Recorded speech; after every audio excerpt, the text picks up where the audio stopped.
Well, hello and welcome to Off Panel, our second episode. That's right. No real intro here, except that it is unscripted, and we don't have a plan when we sit down. This is our warm-up conversation for the next 2 episodes we're about to record. We're going to try to do 3 tonight, including this one, which is crazy. Yeah, that's right. If we end up falling over at the end of this episode, at least I can sleep there. Right, yeah. Yeah, so as we talked, I'm Josh. I'm Cody. And we're doing this off-panel series, and it's essentially a connective tissue between our projects. It also is, like you said, a warm-up as we're getting ready for what we often find is we end up having a lot of fun just before we start recording. Mm-hmm. And so rather than lose that opportunity to share that with the audience and with each other, we went ahead and say, let's hit record and see if there's anything there. Something good to add. Yeah, we've released 1 episode and really enjoyed that. I love the way that you framed it last time. I'd love to do it again. Yeah. Which is, this idea of if you flip the second page of a comic book, you'll see something called the splash page. Mm-hmm. And that is usually just reminding you and anchoring you to sort of remember. The good news is none of this is scripted. And I will remember to point at the camera. So stupid, which is what I did last time. Yep. So the splash page is designed to remind and re-anchor you into the world, not on the pages. Yes. So it's like, hey, the pages are going to tell you this story, and like our section, the gutter, your imagination is going to be involved moving panel to panel. But there is a world going on outside these pages, and sometimes that matters as well. Right, like any story, movie, comic book, like whatever it is, you're usually jumping into a story that happens for maybe a day, 2 days, right, a week, but there's an entire life lived outside of that moment. That's right. So, Yep. And that's what the show is kind of based on. So we are framing it that way and starting each episode by asking, what is on your splash page this week? Yeah. So I had a little bit of fun with AI. So I've said it a lot, right? I sort of identify myself as 6'2", 240-pound white male American baritone. I say that a lot. Yes, you do. And when I first started dating Anna, I would say that to her. I'd say, yeah, for a 6'2", 240-pound white male American baritone. So we had this moment where I wasn't going to be able to see her this weekend, and there's a birthday party with a family member, and it's 70s themed, so they're all supposed to dress up. And she sent me her costume, and I was like, "Oh, that's great! You're gonna look fantastic, love it." Well, then the schedule changed, and I actually am going to be available. Yeah. So I said, "Hey, just check in with everybody. I don't know if it's a closed invitation list, but I can go." And she goes, "Oh, you got to have a costume." I said, "I don't have one." She goes, "Give me a minute." Mm-hmm. And so she sends me a couple of AI-generated videos, photos, and they are me in a flare-open paisley shirt and bell-bottoms. It's and amazing. She said, ChatGPT, though, needs to cool down a little, because she said to ChatGPT, give me a 70s costume for a man. And so here are the options. Use only Amazon links so that I can order it. And, sure. And so loafers, bell bottoms, and 2 shirts. Okay, great. Yep. And then she said, show me what it would look like. And then she said, show me what it would look like on a 6'2", 240-pound white male American. ChatGPT said, I'll use a photo of Josh. Uh-huh. Yeah. Yeah, ChatGPT knew that I say, I'm a 6'2", 240-pound white male American baritone. Huh. And then she goes, cool down a little bit, Inspector. And and ChatGPT said, I'll put away my badge now. Like, it's wild. that I just went from, I've said that enough now that one of the dominant AI learning modules will know that if somebody's a 6'2", 240-pound white male American baritone, they should use my face. Yeah.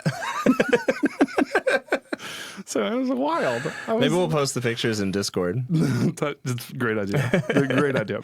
If anybody needs an incentive to join our Wonderkin Discord. Josh's chest hair in full view. Yeah. The link in the bio, everybody. Come see that. That's right. I have seen the picture. No, sorry, it's that's pretty for funny. my OnlyFans. I'm going to have it buttoned up. Only so much for the That's right. the non If you want that third button, non-subscribers. Yeah. you're going to subscribe. Oh man, you know what really drives me crazy? Please tell me. Feet pics. And let me explain. Let me elaborate. Did you just say, let me explain, like a Snapchat? Do you know what drives me crazy? Feet pics. Wait, let me explain. Is that a Snapchat thing? I don't know. Oh. I've heard it before. Go ahead. I'm not on Snapchat enough. I just think it's crazy how much money can be made in that industry. At this point, I'm taking photos of my own feet. That's what I'm saying. Like, I don't know. Like, okay. So I saw an article online of this guy who I think he was in college, and he like did feet pics, but he like posed as like female feet. So he like shaves his feet, he paints the toenails, he does the whole deal, takes pictures, and I'm pretty sure he paid for college and then some, and like made an insane amount of money. Not sure why I'm not doing it. I mean, yeah. Yeah. I tell Madison all the time, like, get on there. That's right. Let him pay our bills. That's right. Let's get our mortgage paid. Get them bills paid, dog. That's so funny. So I think I've talked to you about this before. It was one of the funniest things I've seen where it's a woman and they're two Africans. It's like an African pastor and African woman. Mm-hmm. And she's like, Pastor, I need you to pray for me, for my OnlyFans is losing followers. And he's like, I can't do that, sister. And she says, but Pastor, it is only feet pics. And he's like, I really don't feel good about this. And she goes, Pastor, I make $25,000 a month. And he's like, Lord Jesus, in the name of Jesus, I need you to.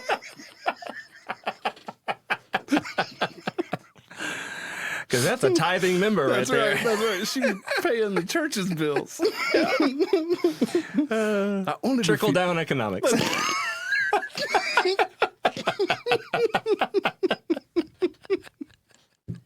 Yeah.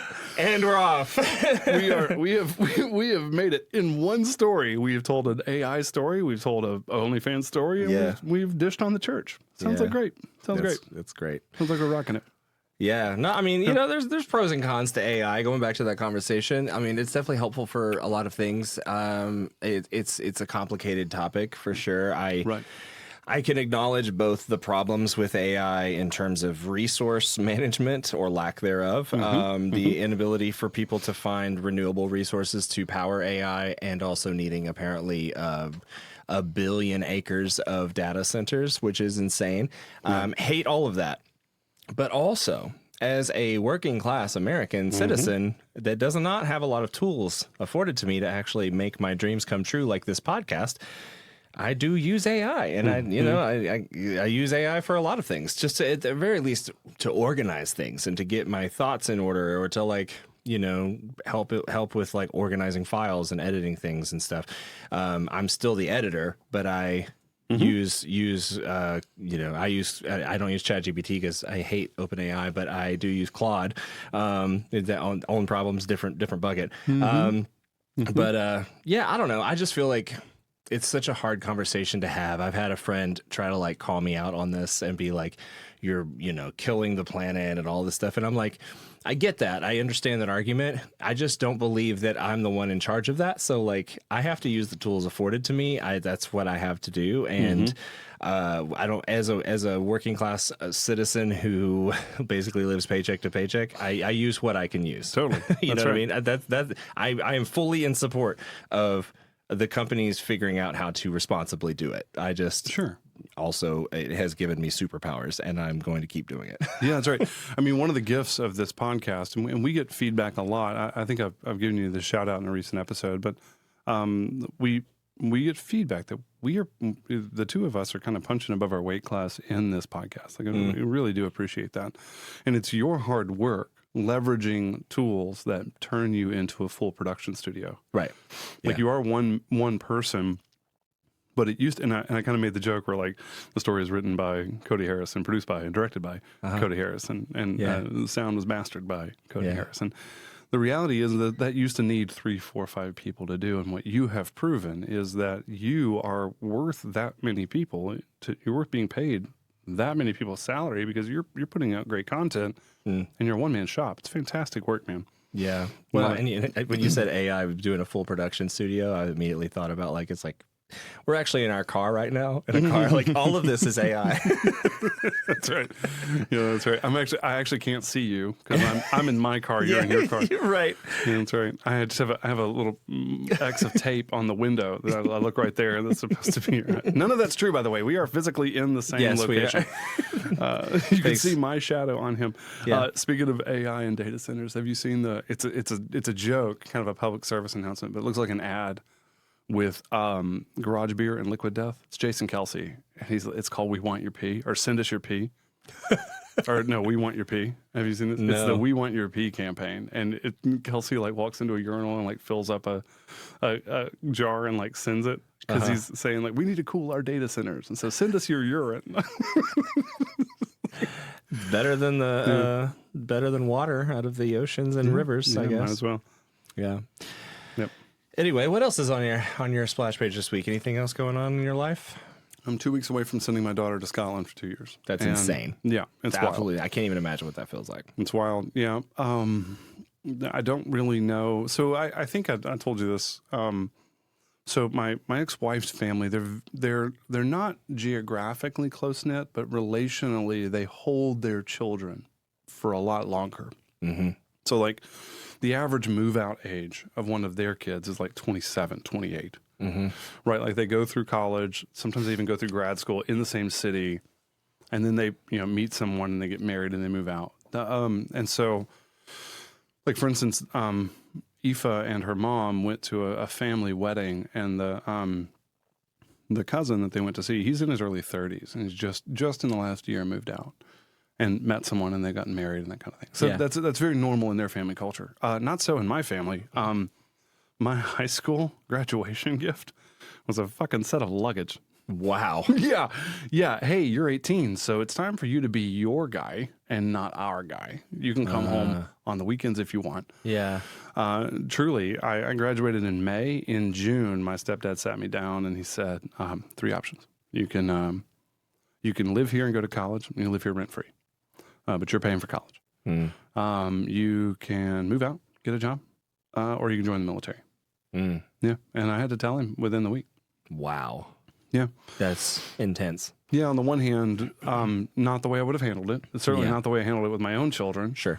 But on the other hand, I mean, you get forced to grow up and kind of you have to survive. So we It's did. true. I mean, in today's day and age, though, it means it's a lot harder to do that. 100%. I just that's don't right. feel like it's feasible to be thrown out. I mean, if you do that to your children at 18, you're basically being like, you might be homeless and poor and living on the streets, like because it is very expensive to live these days. I don't know what would have happened if I had tried to move out and didn't make it and had to move back home. I would like to think my mom and my stepdad would have said yes to that. Yeah. Or at least yes for a little while. Like you always have a net here, but you do need to get back on your feet. Right. But no, man, the joke I've told several times is that there's only 2 ways out of Southeast Texas. One requires a felony charge. So I picked the other one, Right. which is I joined the military. And that is, that's how you turn an 18-year-old child into a 21-year-old somewhat man. Right. Gets through school, went out to sea, fought a war, and then at 25 was married with 2 kids and then went to college. It's crazy. So I went to college at 25. Oh, yeah. Okay. Yeah. Mm-hmm. Yeah. So anyway, that back on the splash page, Aoife is leaving first week of September, and she's nervous, which is normal. She's about to leave the country at 18. She's barely an adult. But we had a long conversation. She kind of thought about maybe backing out of that. And I said, hey, look, whatever you decide, right? You get to decide, and your mom and I will back your play. Let's think this through. 20 years from now, you aren't going to regret having done it, even if you did it and failed. Right. But 20 years from now, having not done it, you are always going to ask yourself whether or not you should have. Yeah. And so what if we just give it a shot? And she was already on that page. I was just actually backing her up. I really have a gift in my oldest daughter who, all 3 of my kids are incredible. One of the aspects of my oldest daughter that makes parenting her easy is that she does, for better and worse, race ahead of the parenting solution. So it's like she's already thought through what both of her parents are going to say. And then she says stuff like, I know that you're going to say such and such. And so here's my response to that. Now, sometimes I can go, actually, that's not what I was going to say. Yeah. Let's back that up. But when she's right, I can go, hey, let me just back you up on that. Yeah. And that's what I got to do there. The school is going to be regular school semesters, but during the summer, she's actually thinking about, I have some connections in Paris. Her mother has some connections in Brussels. And so she may end up getting an internship and actually not coming home. I mean, for vacations and stuff, but not living home again until 2029. Wow. Yeah. Yeah, it's kind of weird. So jealous. Yeah. I mean, Would love to leave the country. particularly 2026. Yeah, like, right now, okay, you know, at least for like, I don't know, 2-3 years. yeah, specifically until Just to see what happens in 2028. No real date in mind. but yeah, November 6th or so, I'll Yeah, make a around decision. that time, yeah. I'll decide if I want to come back. Oh my gosh, have you ever heard the song? It's a Norah Jones song, where she's making fun of President Bush. It's like, 'twas Halloween and the ghosts were out. I have heard exactly one Norah Jones song. Oh, okay. And you know which one it is. Don't know why. Yes. I waited till I saw the song. Yep, that's a it. great song. It's a great song. Don't know why. Have you ever heard it sung by a baritone? No, but That'll drop sounds some great. panties, bro. Oh, dude. You get somebody on the microphone going, don't know why I didn't call. Yeah. I'm going to drop my pants. And I'm the one singing. Yeah. How narcissistic is that? I just turned me on in front of you. Jesus. I just had like a vision of you like in a vocal booth and just like as you're singing, just like dropping the pants. How do I put my hand underneath? Don't do that. So obscene. Yeah, nobody knows. Nobody knows if you have pants on right now. That's right. I do. It's really hot in here. Yeah, that's right. It's getting hotter. Our knees already touch under the table. That's not my knee. Oh, okay. It is my knee. That was good. Oh yeah, the song is called "My Dear Country." Completely uncompensated advertisement for that song. It's fantastic. It's called "My Dear Country," and the first lines are Halloween and the ghosts were out, and then she finishes the verse and then she says, "But 3 days later was clear to all," and it's talking about election day, and it's that nothing is as scary as election day. Yeah. And you're like, oh shit. Yeah. And she's talking about Bush too getting elected and taking us to war. That was when it was written. Yeah. But yeah, dude, I'm like, that song is so much more applicable in 2028. When I was growing up in high school and stuff, I listened to a lot of rock, and is that called rock and roll? I wasn't allowed to listen to it. It's true. Yes, that's it. The Satan's music, the devil's music. Yeah, the nights in Satan's service. Exactly. Yes. And one of those nights in Satan's service was the band Stained. You remember them? Yeah. I mean, yeah. I don't know any of their songs, but I've seen the name. It's been a while since I could. Oh, yeah. Okay. Loved Stained back in the day, and then I had a terrible revelation recently, which was that, because like Aaron Lewis, who has a great singing voice anyway, crazy, I mean, does a decent job for rock music, but I felt like his voice always was like, it had application in other types of music, especially country would be a good thing. And then I think it's like 2014, 2015, he did a country album, and I mean, it was pretty good. I didn't really listen to it, but I was like, oh, it makes sense that he would do that. And apparently he's done basically only country since then. Anyway, he had a new album come out, and the moment I saw the cover, I was like, fuck. Oh, yeah. It's like him with like a guitar looking down and a big American flag behind him. And I was like, damn it. Is he going to be a trumper? And then I listened to the song, the title track of the album is, if you don't like my country, you can give my country back. Oh, yeah. And I was like, gross. I hate this so much. And then the rest of the day I was humming that stupid song. And it made me so mad. And I was like, damn it, Aaron Lewis, you got into my head with your terrible politics and songs. Oh, yeah. But I love it because I wanted to talk about this guy. I'm going to pull him up on Instagram. It's as woke as country can be. I'm going to get his name real quick. Okay. Because I've sent him, I think I've sent you some I've of seen his his songs. stuff. Yeah. Oh my I know what you're gosh. talking about. It's so good. How did the song good. go? He's a good songwriter too. He's very like Bob Dylan-y in his the way he writes. Yeah, he's like, gosh, I wish I could remember the lyrics to the song. We may just have to link it. It's real good content for this show. Thanks. Yeah, that's right. Yeah, because I was going to like sing it. And this might be the one thing you edit is all the blank space that I'm about to put in this episode. Right. Yeah. Yeah, but he's like, there's if there's only Southern belles and no senoritas, no good tequila and no margaritas. He's like, then this God sounds like a douche, and I don't want it. Like, that's so good. He's talking about if heaven's a place where they've kicked out the gays, everyone wears beige. Yes. is like it's the world's lamest rave. You know, and then oh man, it's so good. You know what I imagine? That guy's name. You remember that scene in I don't remember where it was. Maybe it was a political party or something. It was something that Trump was throwing, and it kept doing the camera cuts to everybody trying to dance to, I don't remember what music it was, probably Vanilla Ice or some shit. And nobody could dance. They had zero rhythm. And I was like, God, widest room ever. Like, there is literally no rhythm in this room right now. That's what I imagine when I think of a beige rave. Okay. Let's see if AI can pull this up for us real quick. Yeah, Brian Andrews is the name of the actor and singer. And Brian Andrews. Yeah, I would never remembered that. Yeah. He's very outspoken. He also has a podcast where he's calling out. It's called The Hangover Gang. He's called Charlie Kirk a Nazi. I mean, he's very clearly left of center. Yeah. And he's the one he calls the Country Club for Christians.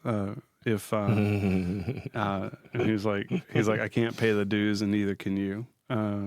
If heaven's a country club, I guess I'll see you in hell. That's what he says. Yeah. It doesn't rhyme, but it makes a point, I guess. Yeah. Well, I'm getting the lyrics all out of order because I didn't, because this is unfiltered and unscripted, and I didn't write those lyrics down. But yeah, I've definitely seen that guy before. Yeah, he's kind of a bigger guy. I love his bit, man. It's really good. But we'll link it. And just link it in the show notes or whatever. Yeah, that's yeah.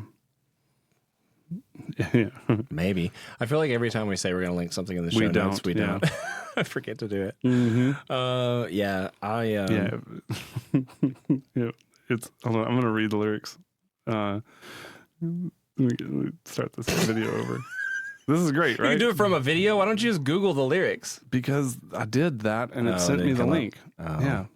That's stupid. Whatever. It doesn't matter. Let's move on. Brian Andrews. Fantastic. Fantastic singer-songwriter. Woke country. So it sounds Bob Dylan-ish. It sounds like, it almost has the kind of 4-chord structure of like an old George Strait song. Like it's really kind of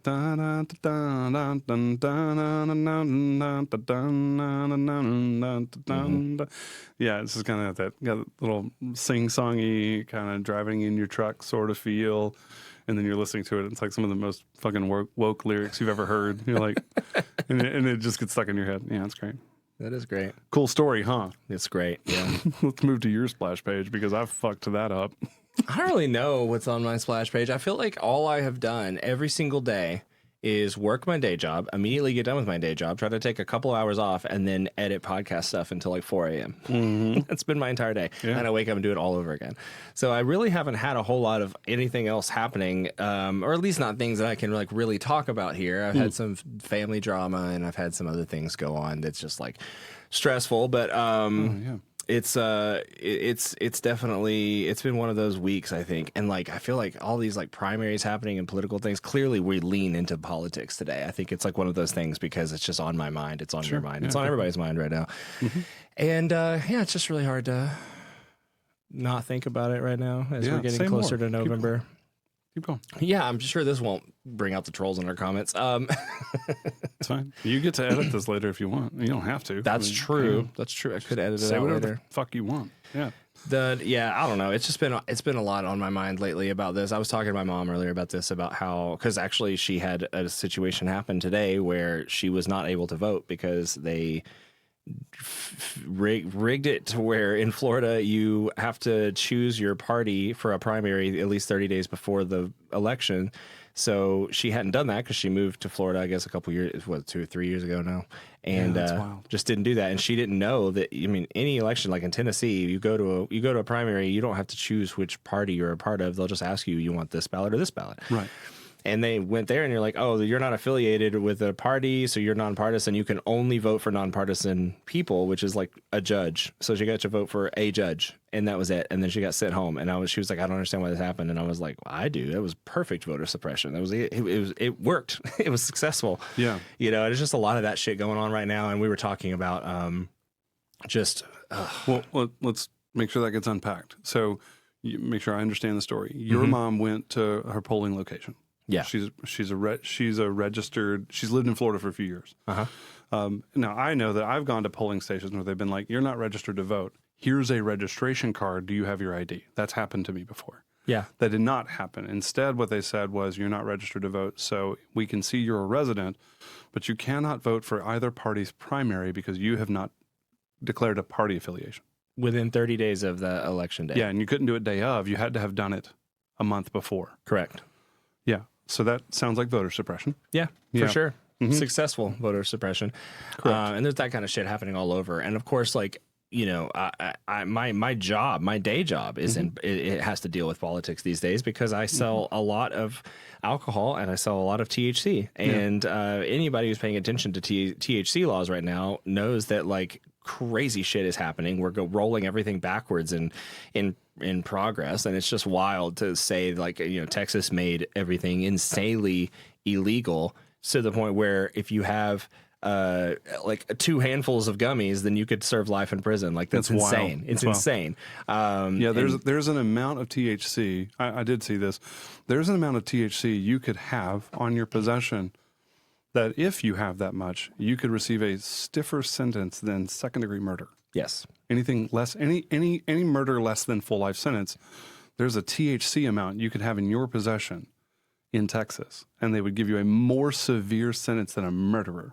And it's a quantity that is not like intention to resell. You know what I mean? Like it's like it's just personal use. The amount that I have that I've had in samples alone for my accounts was enough to get me like I love how you said it that way. 25, 30 years. To pretend like you're not sitting in a room full of THC right now. I am definitely, we are. Yeah. And I don't drink alcohol anymore. Right. I mean, THC, so I don't think I've ever told this story on this, definitely not on this show. I don't think on the other show either, but like 2 years ago, THC was a new thing. Just coming to market. Everybody, especially in Tennessee, was super leery about it. They were like, I don't know what the laws are with blah, blah, blah. Yep. At the time, it was through the agricultural department. So it was the ag bill that did this. And we were selling, my company was buying up as much market share as they could in THC, getting all the brands to sign with us as a wholesaler. And so I had never really tried, I've smoked weed before or whatever, but like nothing crazy. And I don't smoke anything ever because I sing. And so, it makes things too hard. It affects my vocal cords too much. That's what she said. Sorry. And please tell your story. And so I remember it was the year that 23 I got married, and we got married in October. So not 2023. 2023? 2023. Okay, all right. Yeah. Gotcha.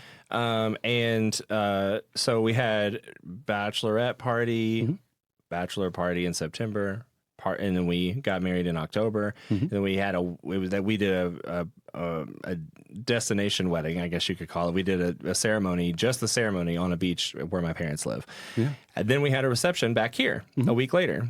And then was my birthday, and then Thanksgiving, and then Christmas, and then New Year's. I drank more in like 4 months than I had drank in the last like 10 years. And I was like, I got to January, and it's something that's very common in the industry. And now it's kind of like mainstream, I guess. But in the alcohol industry, it's always been very common to think about dry January. It's like after the holidays, a lot of people in the industry are like, I need a reset. Let's like clean the palate, just like clear my system.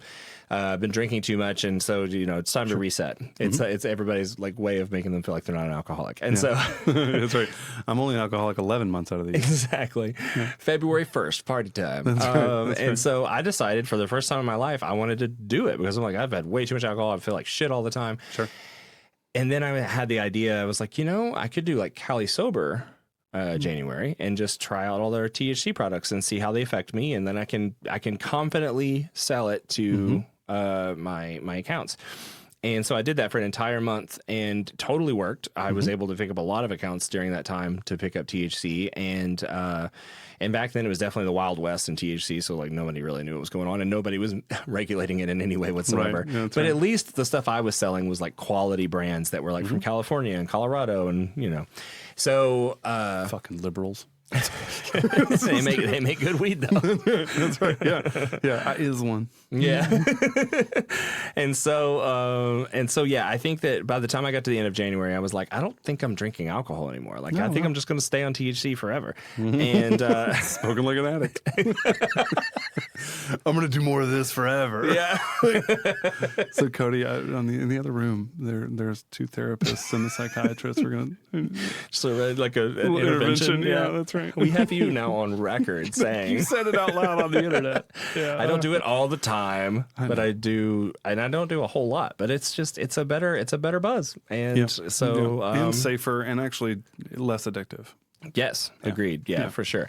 Yeah, and it's like nothing to just not do it for a while and then I come back to it. It's actually better and cheaper because then my tolerance never gets up. It stays low, so I just do a little bit at a time. Totally. But yeah, you can pretty much always assume that what's in my glass is THC and what's in your glass is whiskey. That's right. Because I have not made the leap. You have not. No. Yeah. Going back to something you said earlier, a lot of times on the internet, it's really hard to find people that you can trust. Yeah. And especially like doom scrolling Instagram and like every third person sounds a lot like the person 3 persons ago who's saying a lot of the same stuff. Yeah. And so like I've had this conversation with a family member where he's like, Josh, I think you're being fooled. And I go, well, 1, you and I don't know each other well enough for you to know that I've done my research. Yep. And 2, I only ever speak from my own experience, so I don't ever assume I know what all is happening. But being fooled about what? Are you getting to that point? Yeah. Oh, okay. Yeah. So there are going to be people that heard that story about voters. Yeah. And it worked. It was successful. Your mom would have been on the left side of the ticket. And she didn't get to vote. Yeah, it's crazy.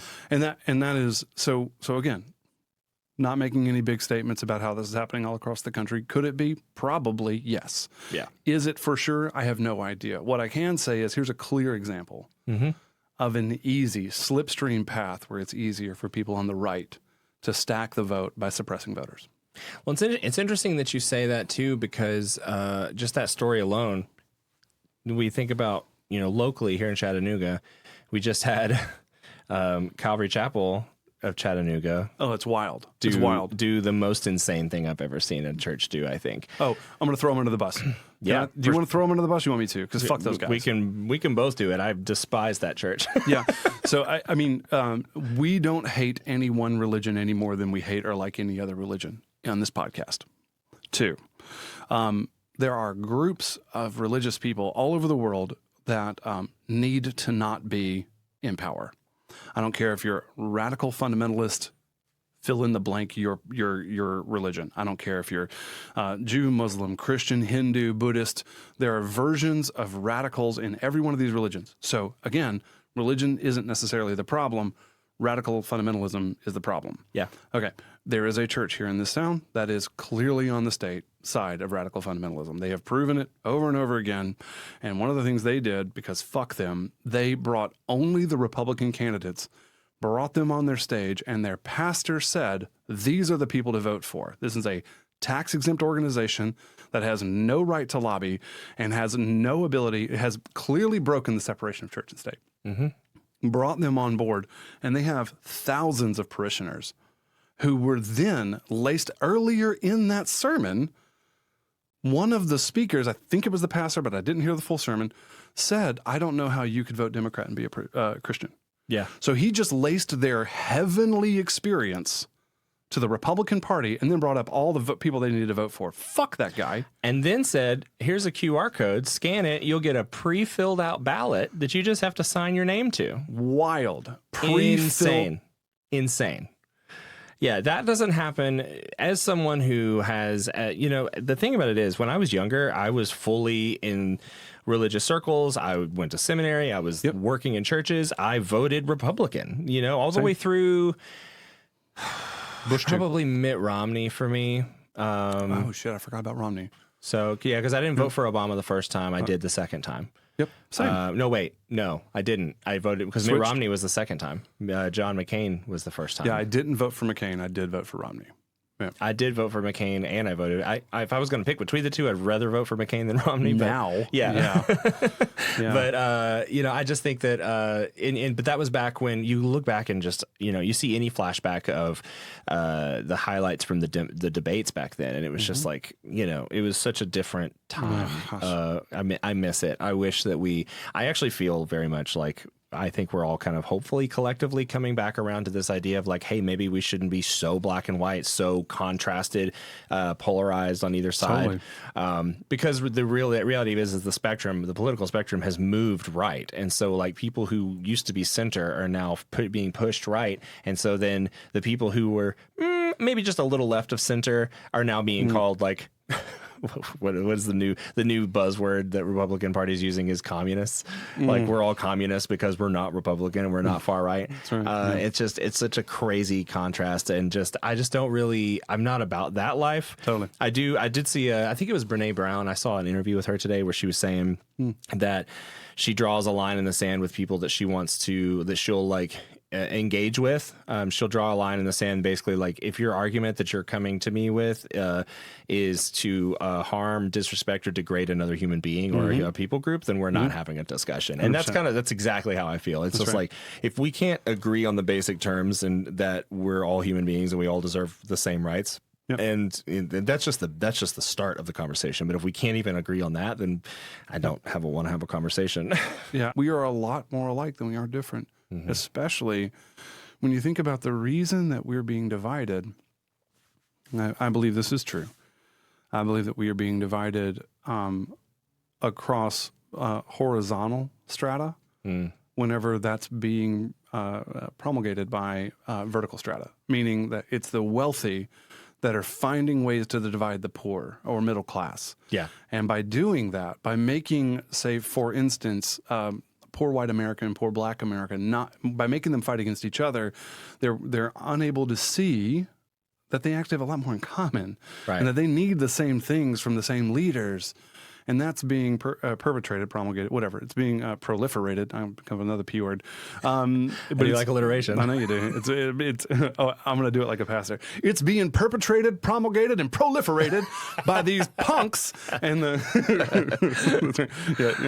took a homiletics class. That's great. Anyways, but that's being perpetrated by people who are also in a totally different social strata, and money means different things to them, and the power means different things to them, meaning they want to hold it and keep it away from the people. I just wish, again, loved that Ronnie Runs High jumped out to me today and said, hey, look, just really, I don't agree with a lot of what you said, but man, I think you guys are cool movie buffs that are having a really great time. Love your energy. And by the way, man, keep doing what you're doing. So I was like, dude, thank you. And I actually had a conversation about natural movement and fitness coaching with him. And we're going to talk about coffee later. So maybe New best friend. I have competition now. So next week we have a special guest.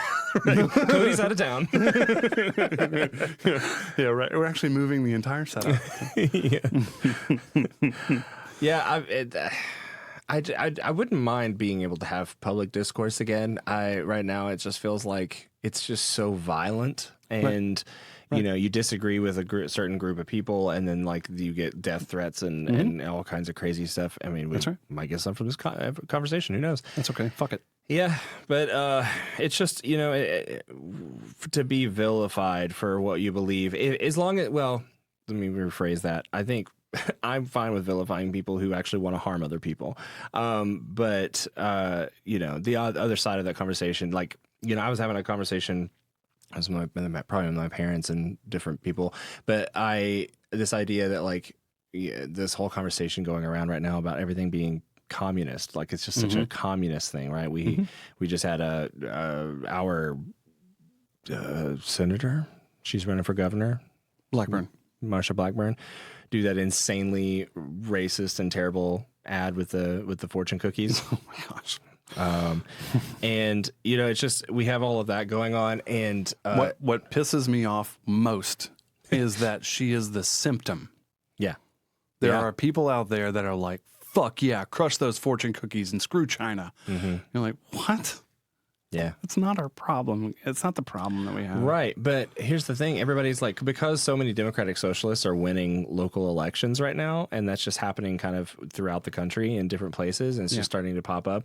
That's like what the Republicans are turning to, is like, oh, we're going to attack Democratic Socialists. We're going to call them socialists, and socialist becomes communist. That's completely different things. Yep. Go, please do your research and learn what a Democratic Socialist is. Democratic Socialism terms. Yep. is Medicare, Medicaid, like Social Security, like Yeah. we have programs in place that are socialist programs that help us, and that's what they're trying to get rid of. And they're literally trying to make you get on board to vote against your own rights and your own benefits. Yeah, that's right. And there's that old joke that always flows around that I feel like, and I've experienced this in my own life with people who are like, I don't want to vote for, you want to vote for all of these policies that affect the rich because you in your mind think, well, one day I might be. You know what I mean? So it's like people who make $50,000 a year voting for the rights and the benefits of people who make millions of dollars a year. And it's like, okay, well, that doesn't make sense, buddy. That's Like right. you're voting against your own rights and your own benefits and your own freedoms. For anyone who's listening to this, go and learn 3 new terms. And I'm not trying to be some elitist. I'm asking you just to do basic level research. There are 3 terms out there. Communism, which is where no one owns anything except for the elite oligarchs, a la what's currently going on right now in the United States. Yep. Number 2 is democratic socialism, which is where state owns stuff, but the state is elected. Then there's a 3rd term, which is called social democracy. Yeah. Social democracy is a version of capitalism. Yeah. So when you're talking to people who say they're in the the Democratic Socialist Party or whatever, they're the Democratic Socialist arm, they are not asking for socialism or communism. They are asking for a slight innovation of the capitalist system by raising taxes on people who can afford it so that other people can live healthy in the middle class. Yeah. It is capitalism. Yeah. AOC is using the term democratic socialism, but she's talking about social democracy. Now, Bernie Sanders, on the other hand, is a socialist. He is actually, he believes in state ownership, which, by the way, you know which president has perpetuated the most socialistic policies? It's the one you're thinking right now. Okay. It's Donald Trump. Yeah. Before Donald Trump came into office, the United States owned 0% equity in any company in the United States. Since then, he has made 30 equity purchases, 30 equity purchases in AI companies, tech companies, Palantir, NVIDIA. Like, these are the companies that are monitoring us. This guys, this is not fear mongering and this is not conspiracy theory. These are public trades. You can search them. The SEC has a record. So if you don't like socialism, you can't be a Trumper. Right. If you don't like communism, you can't like oligarchies that are technological billionaires. Right. Like if you don't want to be a communist or socialist, you shouldn't be a Republican. Right. Sorry. I'm sorry that's what you have to now know. Yeah. Yeah. Like, we democratic socialists and and people that want social democracy, those 2 groups of people are actually trying to innovate the capitalist system so it works for more people. Right. That's all we're trying to do. Because right now it's like a bastardized version of capitalism. Like it only works for some people. The inevitable version of capitalism, post Milton Friedman. So Milton Friedman, again, this is not my data. Go do this research. Milton Friedman was an economist who wrote about capitalism prior to Milton Friedman's economic work. Capitalism was still based on the idea that we were all going to do better. Trickle-down economics actually worked prior to Milton Friedman.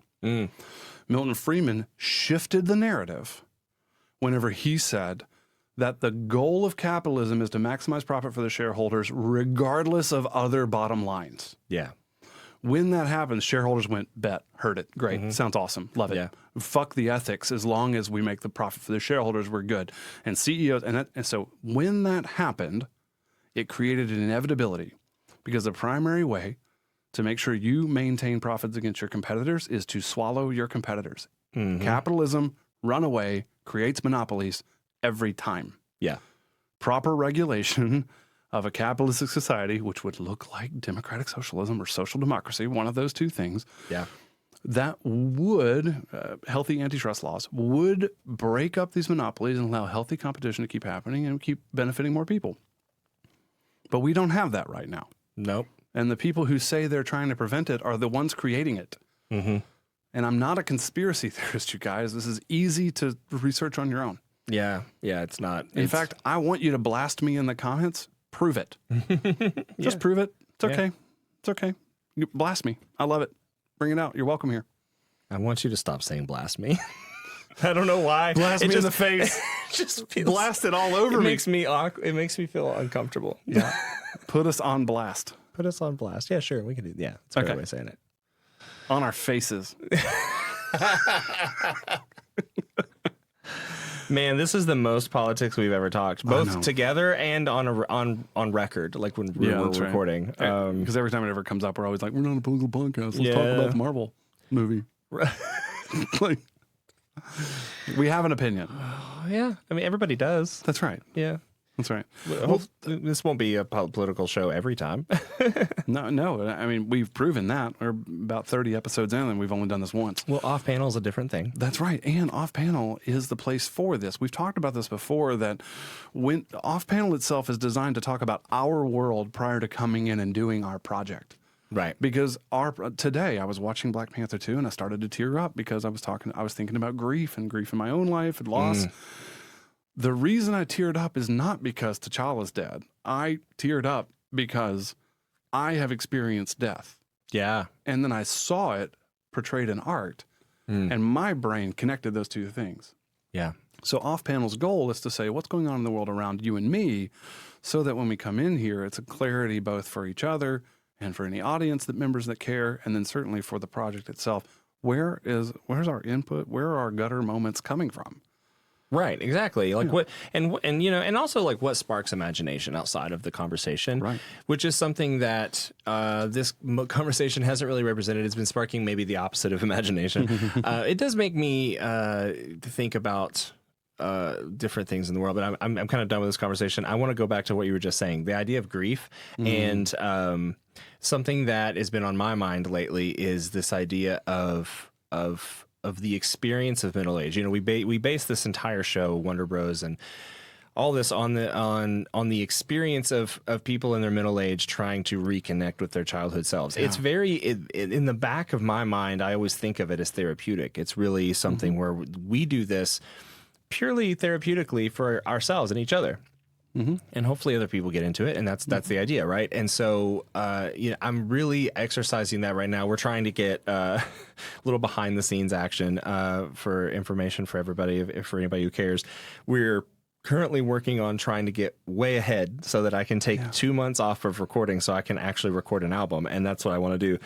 I have a whole record planned out that I'm going to try to do on my own, and it's basically this. It's the experience of middle age and what kind of things we go through that nobody ever talks about, nobody prepares you for, and a lot of that surrounds grief, because we don't ever, at least in our generation, I don't feel like we were really equipped with the right tools to be able to handle grief in a healthy way. You have to learn that in your adult life, right? And in middle age, a lot of it. I feel like I learned more about grief in my 30s and late 30s than I did any time before that in my life. And we were both in Christian circles, and I have my own qualms with that, and how I don't feel like Christianity as a whole really teaches you about grief. Oh, it doesn't. And I agree. Yeah, and does a lot of other things that I am not a fan of, to your own like sense of self-worth and self-love. And so I feel like that there's a whole conversation to be had around that. And I have a whole other album for that. I'm actually 4 albums deep right now that I haven't recorded, which is crazy. But I picked this one because I feel like I feel the most strongly about the content of it. And, but it's about that. It's about that idea of like the experience of middle age and the different things that just no one can prepare you for. No one prepares you for, your parents or family members getting older and then having to make those hard decisions on I'm the one in charge. I'm the adult now. That's such a hard conversation to have that I've been having with different people lately that are going through that, and we're all just kind of dealing with that. I'm dealing with it. My wife's dealing with it. It's just dealing with aging parents and aging family members, and it's just and how that torch gets passed long before you're ready for it. Yes. Yeah. A couple of thoughts that came up as I heard you speak, and I wanted to stay present to what you're saying. Yeah. I appreciate sharing that. First, I think there are veins in Christianity that do have a good theology of grief. They're not the ones you and I grew up in. So charismatic church, evangelical church, mainline church, very bad at grieving for a couple of reasons. One, charismatic church is taught the sort of name it, claim it, word of faith. Like if you're sick, don't be sad that you're sick. It's your fault that you have sinned. Pray and you'll be better, and that's how you get holy. You can raise the dead. And the flip side of that is if you are sick or you are struggling, then it must be sin in your life. It must be sin in your life. You're not enough for God, and God's punishing you. That's right. Yeah. And so, we're all going on this train to glory land anyway. So, if I die, well, I'm just going to go to heaven. Right. Sorry that I'm not sorry. That's how I grew up. That's how I used to speak. True. Yeah, you come from that context. That's my actual fucking accent. We both do. Yeah. I mean, we told this before. My actual fucking accent sounds more like this. This is how I grew up. Right. Nobody knows that because I spent time in theater and I spent time in music and I was on stage and I changed my accent. Same. My accent still comes through, but definitely I've spent a lot of time trying to get rid of it. Talk to my mother for 5 minutes and I'll be like, "Oh, hey, mama, how you doing?" Everybody's like, "What is that?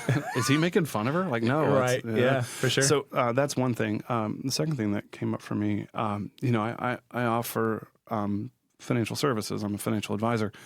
But the other thing I do often is I end up being a quasi-pastor in these moments. We say in our practice that anytime there's money in motion plus emotion, so it's like if there's a birth, death, marriage, divorce, new house, new job, new city, mom moving in or kid moving out, the moments where we're about to have to rub each other's emotional space and it's about to affect our money. Yeah. That's a time to talk to somebody like me. It happened today. I got a phone call from an older client. She's not really in categorical cognitive decline, but there are just moments where she gets ahead of herself. And you're not sure that she's thinking it all the way through. And she called me and she asked for a pretty significant sum of money. And I said, hey, Miss So-and-so, I'm happy to do that. It's your money. I just also have had this conversation with your fill-in-the-blank power of attorney. It's a family member who's a power. And I think they're already working on this. So do you mind if I call them first? Right. And she was like, yeah, of course, go ahead. And I call the power of attorney. I go, hey, so-and-so's looking for this. And they called me and said, oh, let me call her. And sure enough, it had been an overlap where that fellow is at a place where they need to getting close to taking the keys. What a hard conversation, because mom is now needing to say, I have held on to this for so long. Right. And it was mine. And I birthed you, by the way. It's a child. I birthed you, by the way. And so who are you to tell me? And it's not like an arrogance thing. It's like how could you be equipped? I've been around longer than you. Right. How could you be equipped to make these? Sure. And the reality is that it's time that we come in helpless and we leave life helpless. Yeah. That's the job. And that's what you're going through right now. It is. A little bit of it. I'm starting to get into that space, and I've written songs about it. It'll be very, very deep and very personal songs for this next record, and something that I'm just really putting myself out there and trying to do it. So it'll be interesting. It'll be fun. I'm really excited about it. And honestly, can you tease more of the project? I want to hear more. Oh man, I'm toying with the title "Still Life in Motion," which is it's a title that's definitely borrowed from a lot of different forms of art. Painting. There's a whole idea around photography that I was just learning about recently, because I basically was like, "Still Life in Motion." I have I have the breadcrumbs, the pieces of a concept in my head and how that feels for me. But what is that? What happens if I Google that phrase? And so then all these things come up, right? So you have like all these different people. Salvador Dali did a famous painting of all of these objects that were like still life in motion. And the idea of the concept behind it, from what I've learned, is that something is sitting still on a table, like an orange, and it looks still, it looks like nothing's happening, but inside of it, all of the molecules are changing. Everything is degrading. Everything is moving. And so it's this idea that while it looks like nothing is happening, everything is happening. That's right. And it's always happening. It's the universe in a moment, right? Like I love poetry. I love the definition of poetry that says it's a surplus of meaning. So we could say it's still life in motion. Right. It's still life in motion. It's still life in motion. Yeah. Or in motion feels like emotion. And it's also going to trigger that still life emotion. Yeah. Like all of those, it's a beautiful title. It means so much and can mean so much to so many people. Right. Man, I love that title. And I love the story that you're going to tell. Yeah, and a lot of the songs are written very purposefully to be like you're flipping through a photo album. So you're dropping into these little moments. I have verses where one line is a memory, the next line is a different memory, the next line's a different memory, and they all I tried seamlessly to write them together, but you're getting these glimpses of little bits and pieces of memories that I have from my childhood, from different parts of my life. And I mean, some are hard songs. I have songs both about both of my parents on there. That's something that I spent years not writing about my parents, and now I've written a song for them each. One of them is amazing, and it's a triumphant song about overcoming so much, overcoming cancer, overcoming all these things. And another song is a very painful and very hard song. And so, and I have a song about my grandmother on there. There's a lot of different songs about my brother, songs about friendships dying and moving on and having to decide when it's time to call it quits. It's all hard things, all hard things that we deal with in middle age that nobody prepares you for. And I'm honestly really excited because this is the first time probably ever that I've had such a clear vision for what I wanted a group of songs to tell, what story I wanted to tell, what narrative am I trying to tell. And so, and as someone who very much loves storytelling and loves a good story, it's a challenge, a fun challenge to try to do that myself. Gosh, I love the way that you write and the way that you tell stories. I loved that. Thank you for sharing. Yeah. Is the song Intrusive Thoughts going to be on there? It's already out. I know, but like, are you going to include it in this album, like a re-release? No. Okay. I mean, it's already out there. I have so many. Here's the problem.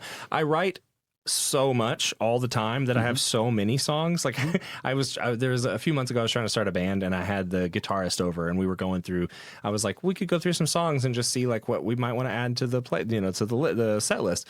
And so I was like, we could do this song or this song or this song or this song or this song or this song. And then finally it got to the point where he's like, how many songs do you have? And I was like, I have no idea. Like, I have no idea. Hundreds probably. And he was like, that's insane. And that's like, I stay in my bubble all the time in my own head, so I don't think about how crazy that might be.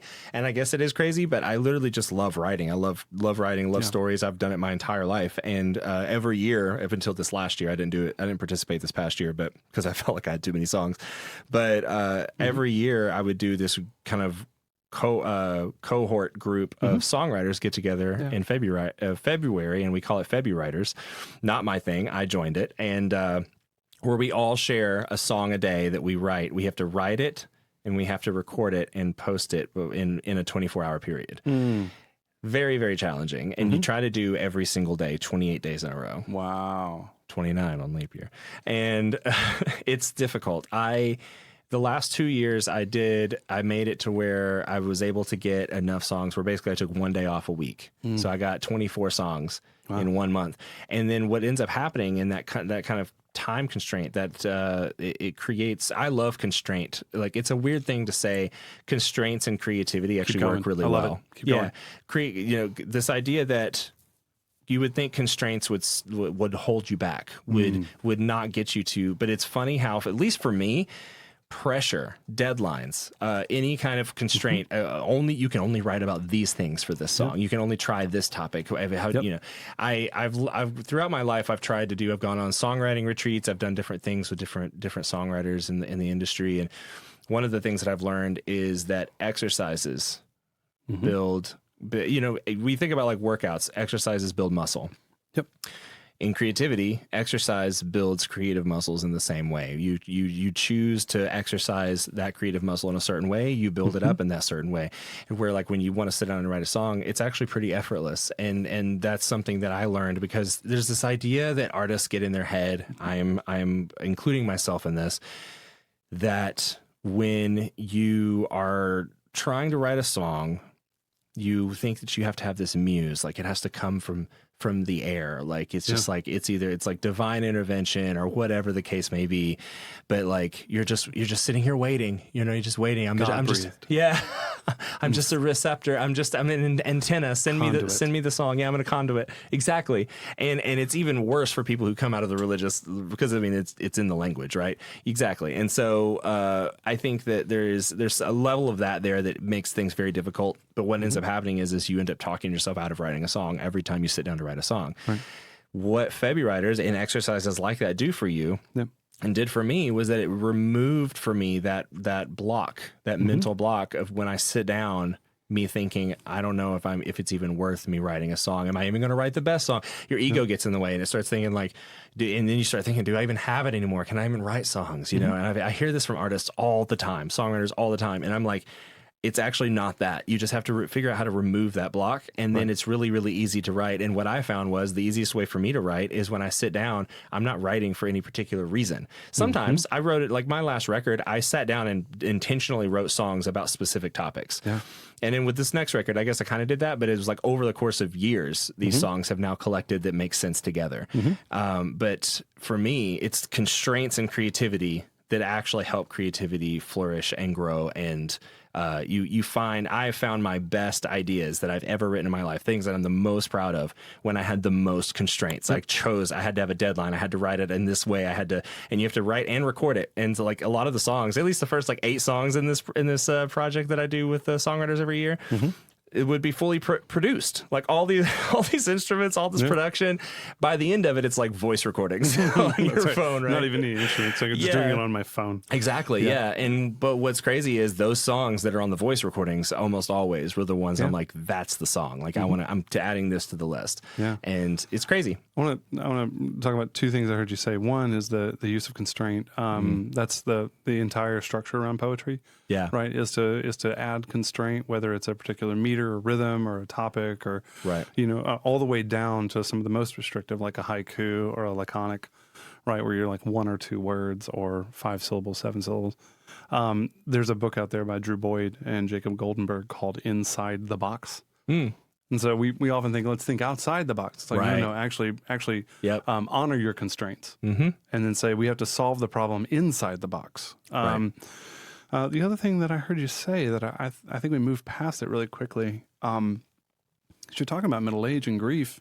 And I think there's something that happens, and I don't think it's particularly gendered. I think it's just humans, particularly Western humans, where we're, in the last couple of years, really since Gen X had children, so the earliest millennials, we were told we could be whatever we want. We can do whatever we want. We can get whatever we want. I remember my stepdad looking at me going, I said, what should I be? I literally asked him, I was 13, 14. I asked him, what should I be when I grow up? And he goes, I don't know, maybe an engineer or something, but you can do whatever you want. That's what he said. Yeah. You can do whatever you want. Well, the problem with that is that we only have so much volume. Right. And so that either goes very deep or very wide or somewhere in the middle. And when it goes very wide, it's very shallow. Right. So this is where you get the phrase jack of all trades, master of none. Right. It's like I've done a lot of little things. I've just never really done them very well. And I feel like for me, and not just me, others we've talked to, and I just heard you say it, which is why I want to call it out. I was saying yes to life for 4 decades. Just saying yes, yes, yes, yes. Yep, we'll do that. Yep, we'll do that. We'll add that. We'll add that. One of the things that I think has marked my real pivot to feeling like I'm middle-aged has been 2 things. One is not only saying no, which is meaning I'm not adding any more. Right. But it's actually what I just heard you say, which is saying goodbye. And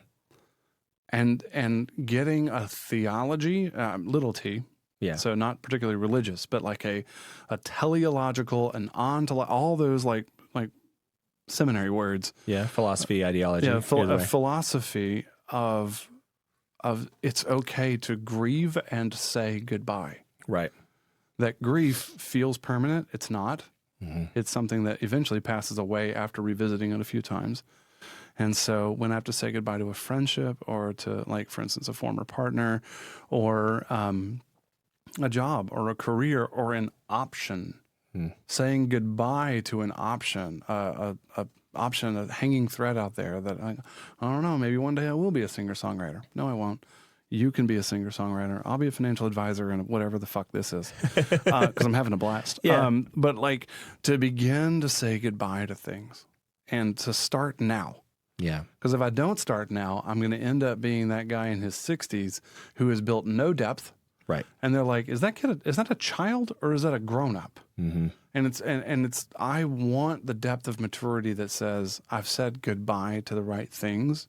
I've picked the right drugs. I love that Jimmy Carr brilliant phrase on picking the right drugs.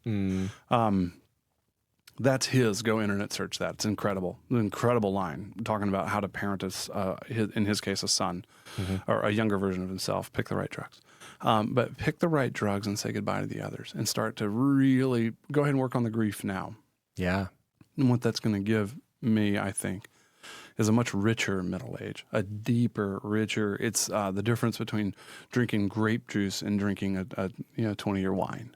Right. It's like I've got the grape juice for 43 years, man. I got it. Thank the gods I got the grape juice. I had a lot of grape juice. Yeah. Really cool stories. Yeah. But now it's time to age that wine. And that's where and that's going to take pain and decay, which is what wine takes. It takes a crushing. Yep. And it takes decay. And that's going to be the same thing that's going to happen in my relationships, in my job options, my choices, my experiences. This isn't a bad thing. It's a sad thing, but it's not a bad thing. Right. Saying goodbye.